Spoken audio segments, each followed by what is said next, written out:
Bienvenidos a Caso de Éxito. Esta noche nos acompaña Andrea Aguirre. Ella es la gerenta comercial del Mundo Mágico de la Mascota, un emprendimiento que comenzó en la etapa más complicada que estamos recordando justamente estos días, que es cuando se perdió el sucre y comenzó la dolarización. Una época muy crítica, y de esta criticidad, de este espacio tan complicado, surgen los emprendimientos, surgen los emprendedores. Bienvenida, ¿cómo estás? Bien, muchas gracias por la invitación, gracias por el espacio, compartirles un poco de lo que es nuestra historia, de lo que hemos venido haciendo y cómo va el mercado en los últimos años y qué es lo que vamos a ver de aquí en adelante en el mercado de mascotas.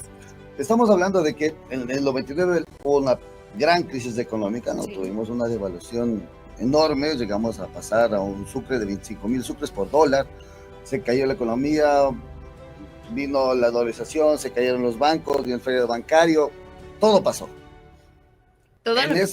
En ese mundo tan caótico, ¿qué pasaba en tu hogar? Bueno, en la casa nosotros somos 2 hijas y mis papás se quedaron sin trabajo en esa temporada tan compleja a nivel económico en el país. Teníamos 2 mascotas en casa, una perrita Runa y una perrita Collie, o como le conocen comúnmente, Lassie. Por la serie Lassie, ajá. Y no teníamos dónde encontrar la comida para la perrita Lassie, que me habían comprado a mí porque a mí me daban miedo los perros.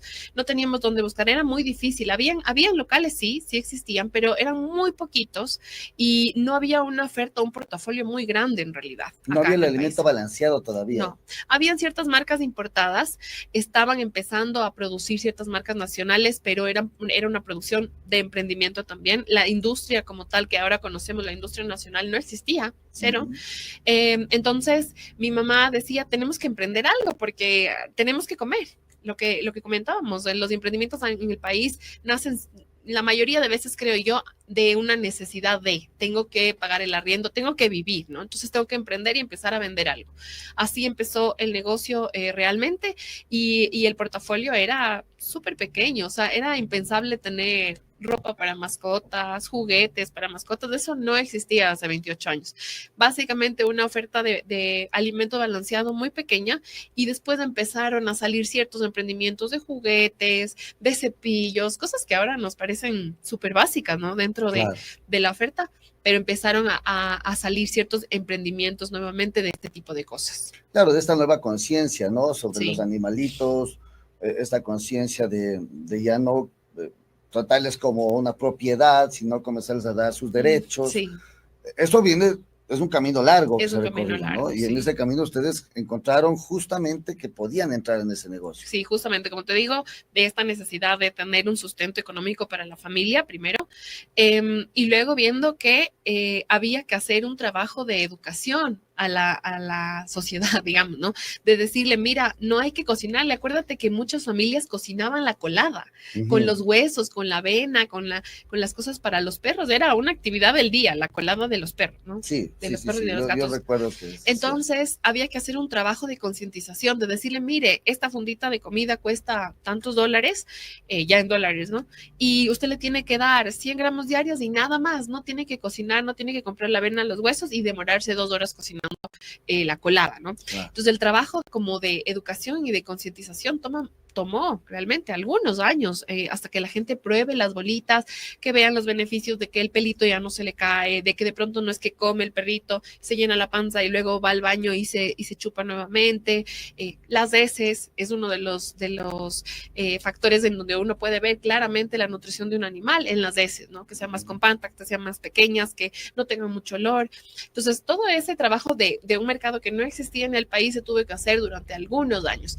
Claro, yo estaba muy pequeña en ese tiempo cuando el negocio empezó, pero yo me acuerdo que mis papis nos ponían, abrían fundas, ellos abrían las fundas que venían selladas, y a mi ñaña y a mí nos ponían a hacer muestras, o sea, los sampling, en funditas como Ziploc, hacíamos así de 100 gramos la muestra para regalar al consumidor para que pruebe el producto, porque era difícil que alguien compre una funda de 2, 3 kilos, 4 kilos para probar. Claro. Si nunca había comprado algo parecido.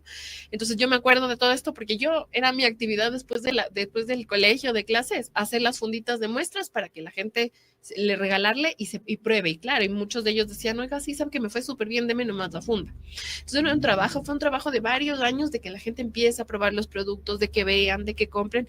Y para nosotros también algunos años de como de llenarnos de toda esta información, de culturizarnos también de lo que venía de afuera, de qué es lo que viene, de el tema de salud, todos los avances. Ha sido muchos años de trabajo constante. Generaron una familia empresa.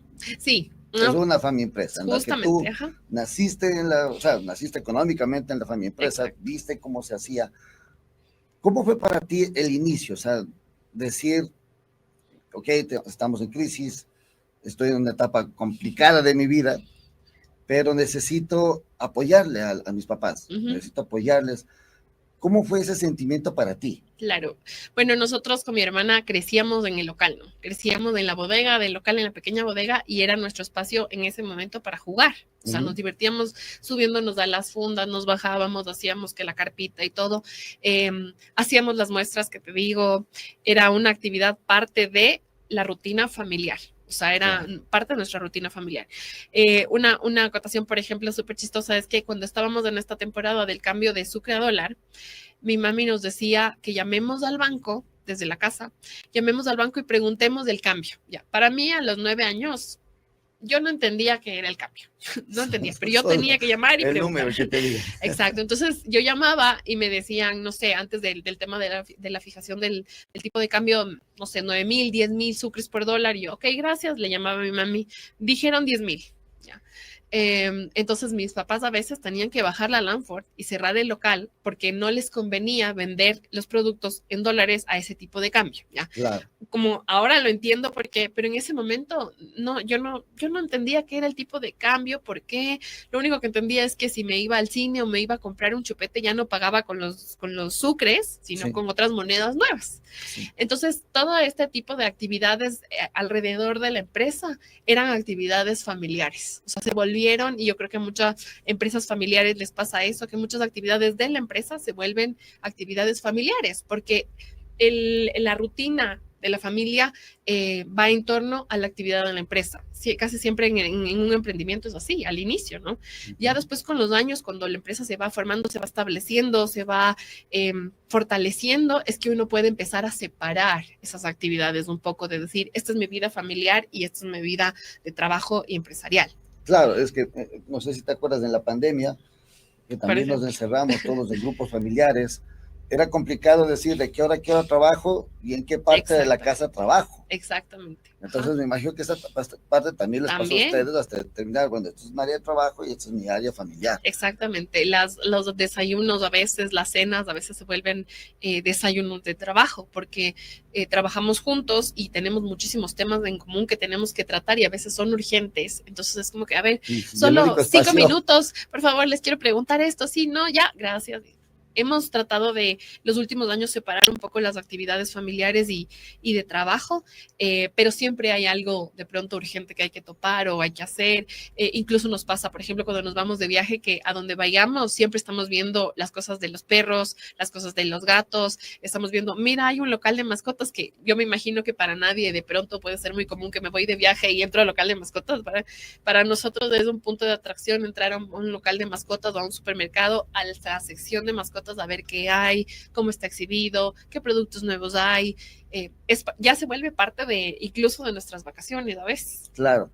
Dentro de esta mística que me cuentas, porque para hacer eso ya hay una mística, ya sientes que esta es tu vida, ¿sabes? Sientes que para esto soy bueno. Por eso buscas ideas y estás buscando cosas, ¿no? ¿Quién tuvo la mística? ¿Quién fue la persona que implementó de que no es un negocio para pasar un mes y después se acaba, sino vamos, sigamos, con fuerza? Sí, bueno, yo diría que mi mamá es la que tuvo la idea. Bueno, y esto lo sé de conversaciones con ellos, ¿no? Porque yo de chiquita no me acuerdo muy bien, pero mi papi quería ponerse una lubricadora de autos, que es un negocio que siempre hay, que siempre se va a necesitar. Siempre hay autos. Siempre hay autos, y mi mami decía, no, es que hay muchas lubricadoras, o sea, sí existen. Dice, pero ¿dónde compramos la comida para, mis perras se llamaban Coqui y Lady en ese tiempo? ¿Dónde compramos? No hay dónde comprar. Me acuerdo que había en Avenida El Inca un punto de venta y casi nada más, y los centros de distribución avícola, Los emporios agrícolas, porque eran balanceados. Balanceados, exactamente. Para animales. Entonces mi mami decía, no, chuta, de pronto ese negocio puede funcionar porque no existe, ¿no? No es un negocio que empezó como diciendo voy a invertir porque me parece que esto va a crecer en 20 años un montón, ¿no? Sino que era algo de subsistencia porque había una necesidad dentro de casa. O sea, era una necesidad nuestra buscar el alimento para las perritas. Y como habíamos visto el beneficio que tenía darles las bolitas de las heces, de todo el tema de salud, decíamos, debe haber gente que quiere eso también, ¿no? Que está buscando, claro. Sobre todo gente que había viajado al exterior y había visto la oferta fuera del país, ¿no? Entonces, mi mami fue súper insistente y no lubricadora y busquemos un local y ella armó el negocio desde cero. Y les fue formando dentro de la empresa, sí, para poder manejar la empresa. Ajá, entonces ella atendía en el negocio, mi papi consiguió un trabajo en ese tiempo, entonces él salía de su trabajo y llegaba al local, entonces mi mami pasaba todo el día en el local, nosotros llegábamos de la escuela al local, porque estábamos muy pequeñas para quedarnos solitas en la casa, entonces pasábamos la tarde haciendo los deberes, y jugando ahí, y me acuerdo también que mi ñaña era súper chiquita y de pronto entraba algún cliente y mi mami estaba atendiendo y mi ñaña salía solita a decir, ¿en qué le puedo ayudar? Bueno, así como una niña de 8 años. Desde chiquita. Sí, pero ahora, era dinámica familiar. Ahora tú eres la gerenta comercial. Sí. ¿Cómo fue, como dices, desde hacer las pruebitas? O sea, tú conoces todo del mercado. Sí. ¿Cuáles son las estrategias que has ido implementando? ¿Tú qué estudiaste? Yo estudié administración de empresas. Justamente, sí. Pensando en administrar. Sí, y en el colegio, en las escuelas también nos hacían estos exámenes de aptitudes profesionales y siempre estaba un poco encaminado al tema comercial, o sea, al tema de negocios, ¿no? No es que tenía de pronto una tendencia a estudiar leyes o quiero ser doctora, no, en realidad, de hecho yo cuando era niña quería ser periodista, dibujé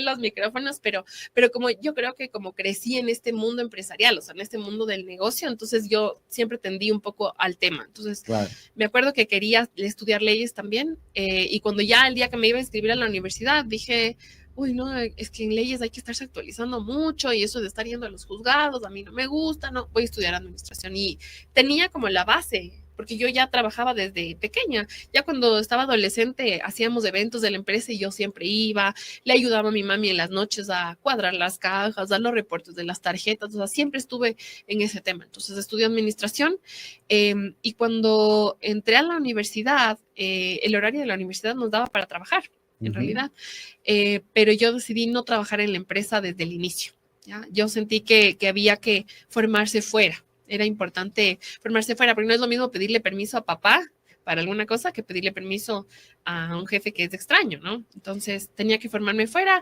trabajé en algunas empresas fuera, o sea, aquí en el país, en la ciudad, pero no en la empresa familiar hasta coger un poco más de experiencia.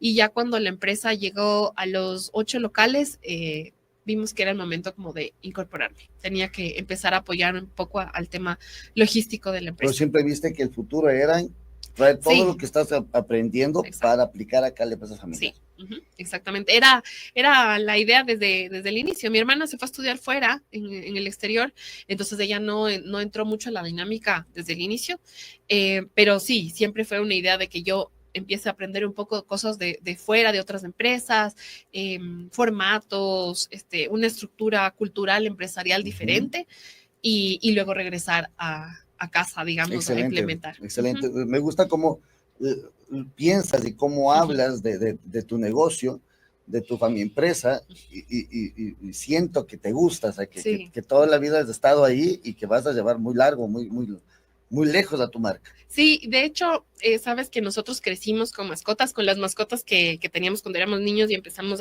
el negocio, crecimos con ellos.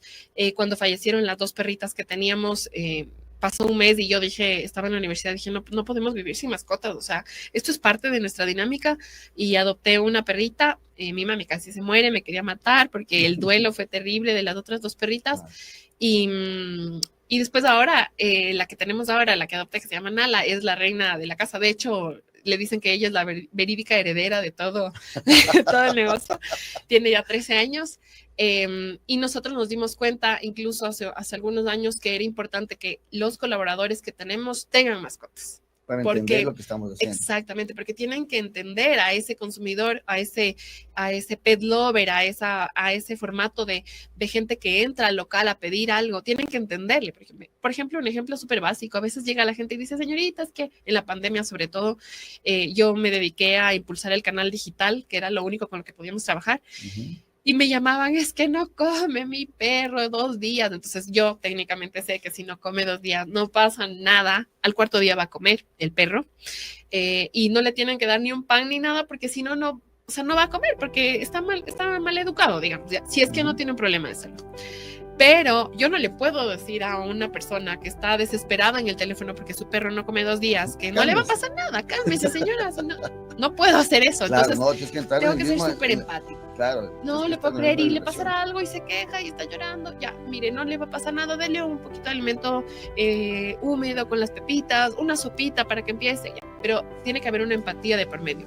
Claro. Y como no estoy yo en todos los 20 locales, la fuerza de ventas tiene que tener mascota para entender el punto. Entonces, de hecho, desde hace algunos años, parte de los requisitos de cuando contratamos a alguien es que tenga una mascota o que haya tenido una mascota para que entienda esa dinámica. Claro, excelente. Como te digo, me gusta mucho esta mística que nos estás contando. Vamos a un pequeño corte comercial y de ahí creo que me cuentes a dónde vas a llevar tu marca. Súper. Vamos,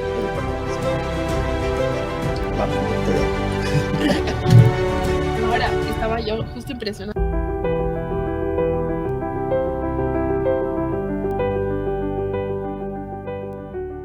Y regresamos con Andrea Aguirre.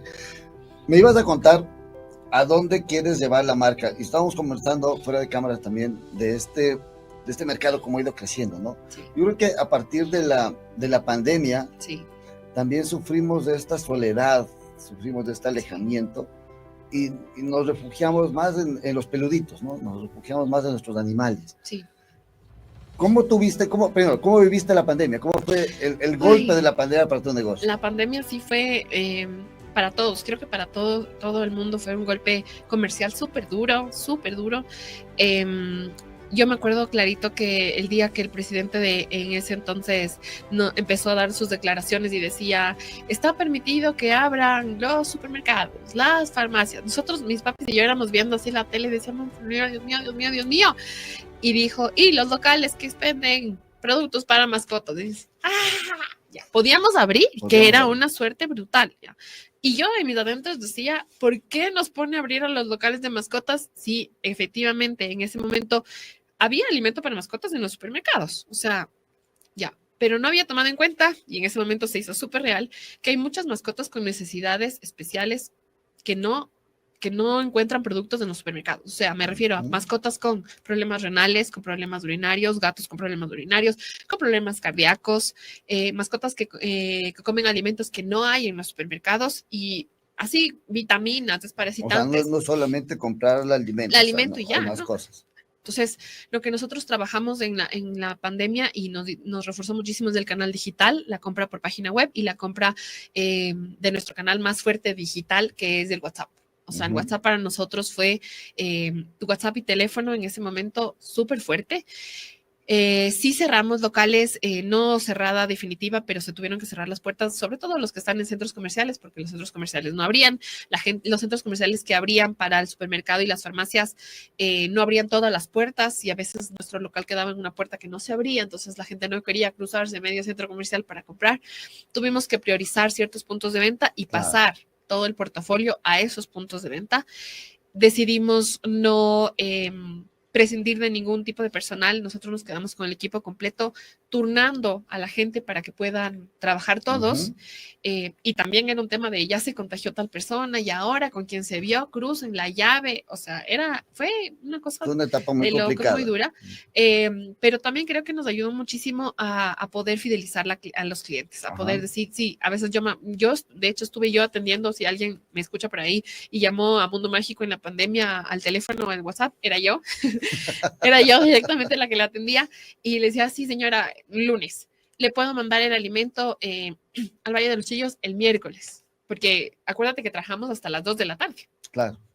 no importa, pero mándeme, yo le doy arroz hasta el miércoles, pero mándeme. Entonces sí logramos como lograr esa empatía de la que hablábamos hace un Claro. momento, de estoy desesperada porque mi animal no tiene Esa seguridad de que comida alguien me ayuda. y que alguien me va a solucionar. Primero eso, ¿no? Y lo segundo que comentabas es que muchas familias que no tenían mascota, tenían niños en casa, querían tener una mascota para que sus hijos puedan jugar con la mascota porque no podían salir ni al parque. Claro. Entonces nos llamaban y nos decían, señorita, ¿tiene perritos, tienen gatitos, tienen? Y primero nosotros hace 12 años no vendemos perros y gatos por el tema de, había muchas regulaciones y creemos y decidimos apostarle a las adopciones.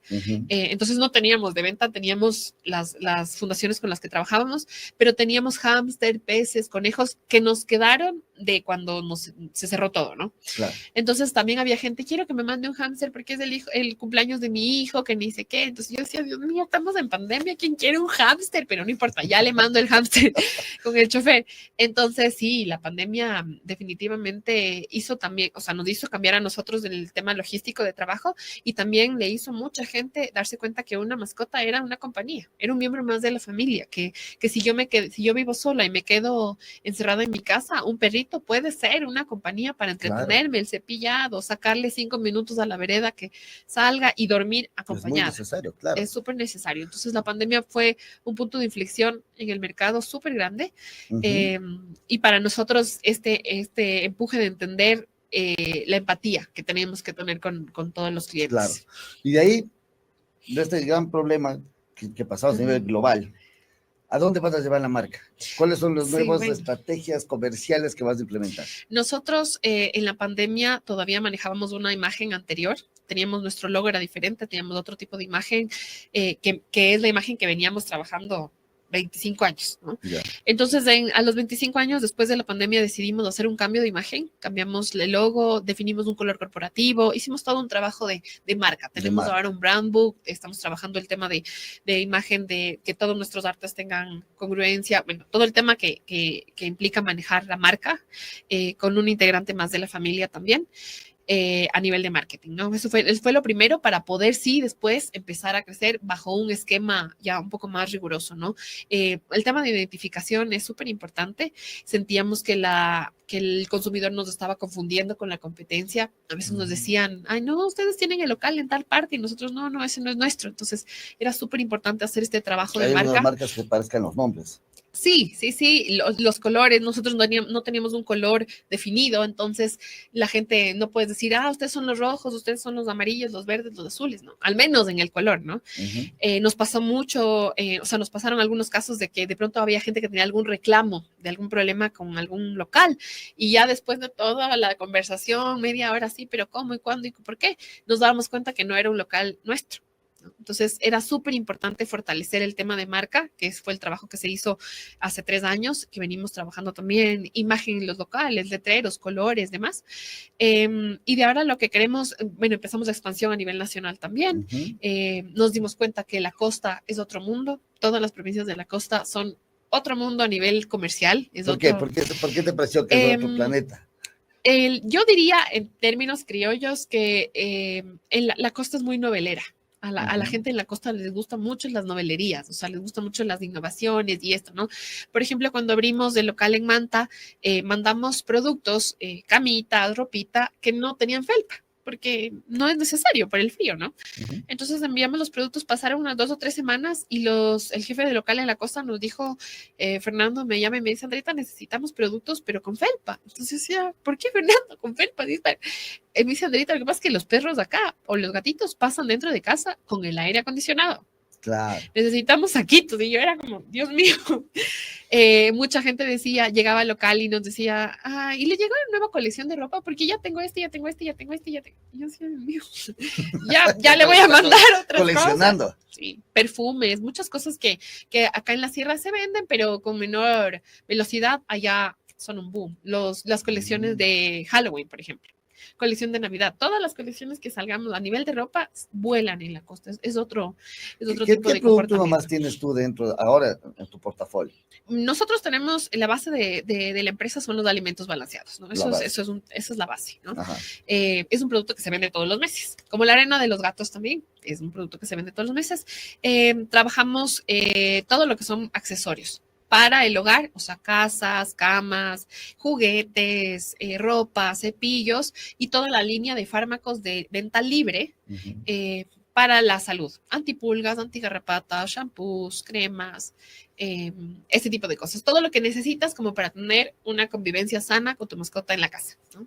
Eso es, ahí trabajamos. Y en especies pequeñas, que le llamamos especies pequeñas, conejos, hámsters, aves y peces, que son animalitos que están criados en criaderos certificados, tenemos todo el tema de las peceras, la jaulita, los alimentos balanceados para ese tipo de especie, que son especies que están permitidas como mascotas en el país, ¿no? Acuérdate que antes habían, no sé si se acuerdan, las tortugas, por ejemplo, las tortugas chiquitas. Sí. Ya, son animalitos que se tenían hace muchos años como mascotas, pero que no están tipificados en la ley como mascotas permitidas. Entonces, manejamos esto. Hay algunos locales en los que tenemos todo el portafolio, incluido las especies pequeñas. Hay locales en los que manejamos como un portafolio más de express para necesidades más específicas. Te pregunto esto por lo que me cuentas de que tienes ropita, que tienes colecciones, que tienes... O sea, ¿Cómo llegaste a esa parte? O sea, ¿cómo se vende eso? Como te decía, bueno, cuando el negocio comenzó no habían estos productos, del portafolio no existía, o sea, era impensable que nosotros pensemos en una chompa de invierno para la mascota, eso no existía. Pero pasada ya la crisis del 99 y la gente empieza como a estabilizarse un poco, empiezan ya a crecer el mercado de mascotas y empiezan a llegar muchas cosas de afuera. O sea, la gente que salía de viaje al exterior veía que había la ropita, que habían los zapatitos, claro, en Estados Unidos, en Europa para la nieve, pero habían los zapatitos. Entonces empiezan a llegar muchas cosas de fuera. Y yo me atrevería a decir que cuando la industria nacional, específicamente 2 o 3 empresas en el país, una al inicio, decide empezar a producir alimento para mascotas, de aquí es cuando el mercado se dispara.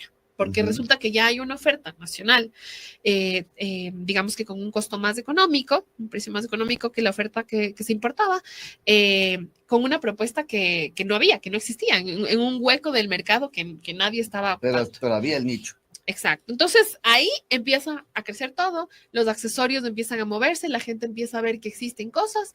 Ahora tenemos productos de proteínas diferenciadas, de cordero, de pez azul, de una cosa que hay alimentos sin granos, incluso en el exterior hay alimentos veganos, tenemos medicinas, por ejemplo, ese nicho de las medicinas es, antes todos los veterinarios te recetaban el antibiótico de humanos para tu mascota. Claro. ¿Ya? Ahora tenemos toda una línea de productos de antibióticos de línea veterinaria, o sea, como diseñados para las mascotas.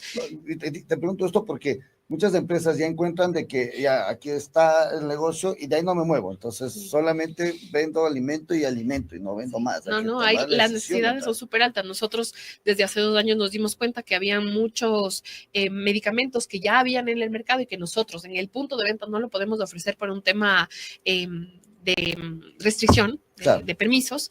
Entonces abrimos una nueva línea de negocio de una farmacia de mascotas, donde vendemos solo productos, medicamentos que sean recetados para mascotas. Y eso lo estamos manejando inicialmente solo a nivel digital, porque la gente necesita, porque el veterinario, tú vas con tu mascota y te dice, ya hay que darle el antibiótico, la vitamina y el antihistamínico, y el cliente le dice, ¿y dónde compro? Claro. Entonces dijimos, bueno, aquí hay una oportunidad grande, vamos a probar a nivel digital cómo nos va.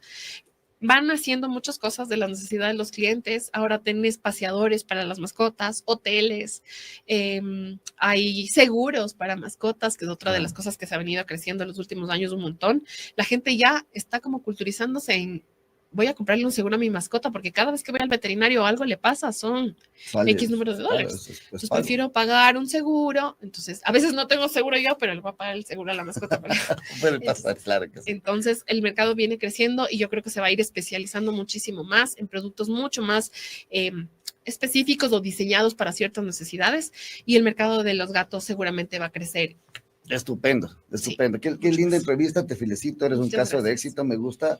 Como te digo, estas ganas, esta mística con la que me cuentas de tu empresa, cómo le has hecho crecer y has encontrado estos océanos azules dentro de todo lo que hay del mercado, ¿no? Te felicito. Muchas gracias. A tu familia, que mi empresa sigue creciendo y la lleves a donde tú quieras llevarle, muy, muy arriba. ¿Sí? Muchas gracias. Perfecto.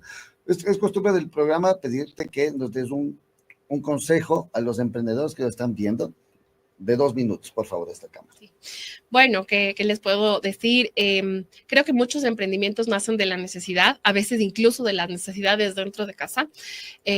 No hay que perder la fe, ni la cordura, ni la fuerza de emprender, aun cuando nos caigamos, porque a todos nos podemos caer, nosotros nos caímos muchísimas veces, y empezar a buscar a diferenciarse de la competencia. Si mi competencia lo hace rojo, yo lo hago azul, está bien, está mal, funciona, pruebo y vuelvo a reformular. Entonces, la idea es no perder la fuerza para emprender, para equivocarse. Equivocarse no es un fracaso, equivocarse es un triunfo, porque de todo eso volvemos a aprender y vamos a generar nuevos productos o nuevos negocios de mejor manera. Así que fuerza, muchísimas ganas. Los ecuatorianos y los latinoamericanos somos súper resilientes. Entonces, con gusto, cualquier necesidad o cualquier producto que tengan diseñado para mascotas son bienvenidos siempre en Mundo Mágico de la Mascota. Excelente, te felicito una vez más de tu caso de éxito. Gracias. Pues gracias a todos ustedes, acompáñenos la próxima semana con más casos de éxito de aquí del Ecuador. Muchas gracias.